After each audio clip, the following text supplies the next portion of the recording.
Welcome back. With a rising cost of groceries top of mind for many Americans, President Trump is insisting today that China will make good on its vow to buy millions of tons of U.S. farm products, including soybeans.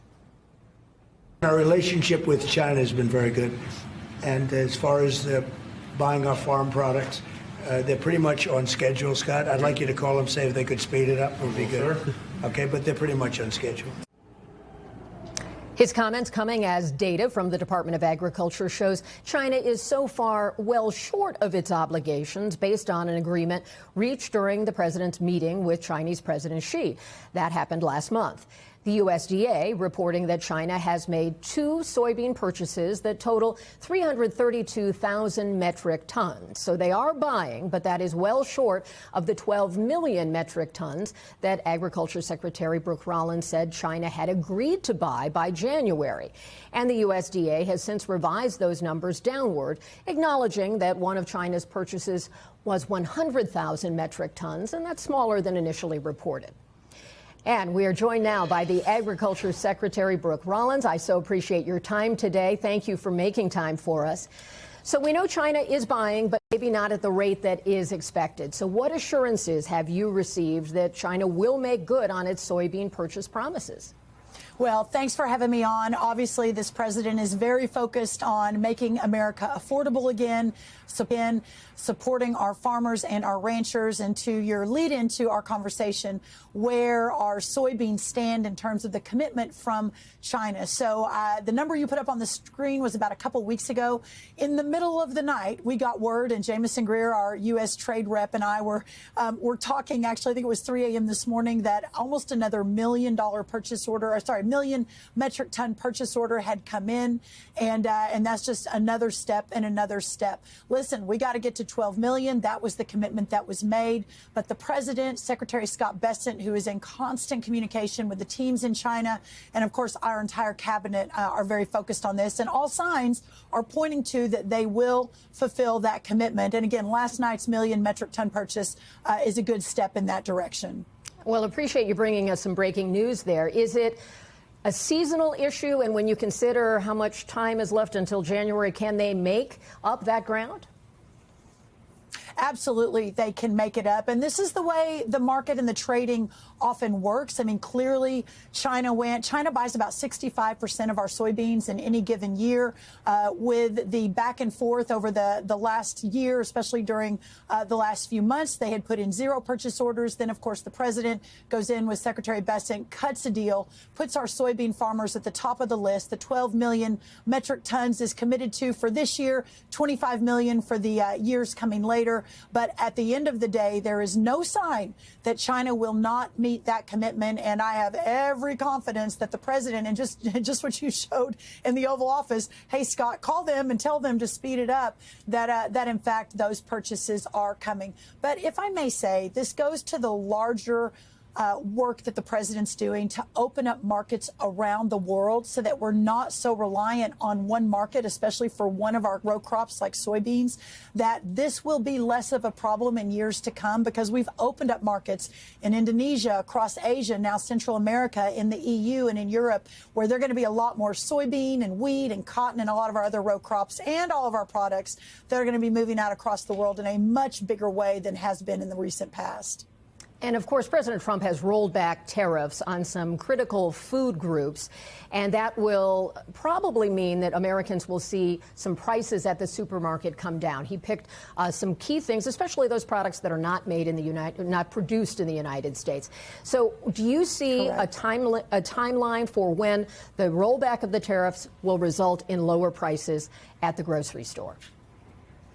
Well, let me say first and foremost, almost every product is already on its way down.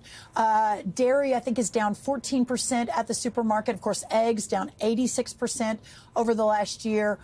Ice cream, cheese, fruit, all of that is down. Turkeys, as we're moving into Thanksgiving, the price of turkey is down. We're going to be doing a little bit more on that this week when I visit a turkey farm in North Carolina. But almost every product that an American puts into their basket at the grocery store is on its way down, similar to what's happening with fuel and other drivers for average, everyday Americans' price and their worries. There are some that are still high. Of course, the president has talked a lot about beef, coffee, etc. So to answer your initial question, yes, we fully expect those costs on those products that haven't come down yet to come down very soon. Now, beef is a little bit different because we're at a 75-year low of our herd. Yes, absolutely. So I do know that the amount, the volume of cattle in the U.S. is down, but the prices are up more than 13% compared to a year ago. And there are complicating factors to that. I understand that. But what can the administration do to try to address beef prices? That's a big staple in many American homes. Sure is. Well, and may I say that Bobby Kennedy and I are working on the MAHA agenda, the new dietary guidelines. The demand for beef has increased 8% just year over year. It will probably get even more of a demand, which is great for our ranchers. But to your point, when we're at a 75-year herd low, it's a supply and demand issue. How do we rebuild the beef herd? After 4 years of the last administration, basically saying cattle are the reason for climate change, amongst other things, and really not supporting that part of our industry. You combine that with drought, a significant drought. You combine that with we've closed the ports now for almost 7 months. We have no movement of cattle coming from Mexico and south of us. So all of these factors have driven into this increased cost in beef. But the plan we laid out a few weeks ago, increasing access on our lands, 5 million more acres are available, opening up more processing plants, ensuring that we're doing everything we can to provide, especially lean beef, the ground beef, which is a really important staple for a lot of our most vulnerable families, that plan is in place by next spring. If not before, we should see those prices coming down. And we also saw that the president asked the Justice Department, ordered the Justice Department, you could say, to investigate meat packing companies and whether they are artificially driving up the price of beef. Do you blame those companies for some element of this increase that we're seeing? It's an important question, and I think the president is spot on to say, let's take a look at this. There have been years of lawsuits and investigations and allegations that those 4 key meat packing companies, by the way, 2 of them are owned by foreign countries. They're not even American companies. They control about 85% of the beef supply. What is happening? Is there a reason these costs have gone so high? Let's understand what that looks like, and let's make sure we're putting America first. At the end of the day, is it healthy to have 4 companies with almost 85% of the market? It isn't. We need to open up the market, make sure that smaller and medium-sized processors can get into the market and can serve their local community. Listen, it's great for agriculture, it's great for our ranchers, but it's also great for local schools and other programs that can rely on more locally produced beef, healthier beef, what's closer to home. And all of this is working together right now as we work to sort of reorganize and realign the infrastructure within that industry. And a final lightning round question. What timeline do you think for reduction in prices on those goods from coffee to bananas to tomatoes? Is this a few weeks, a few months?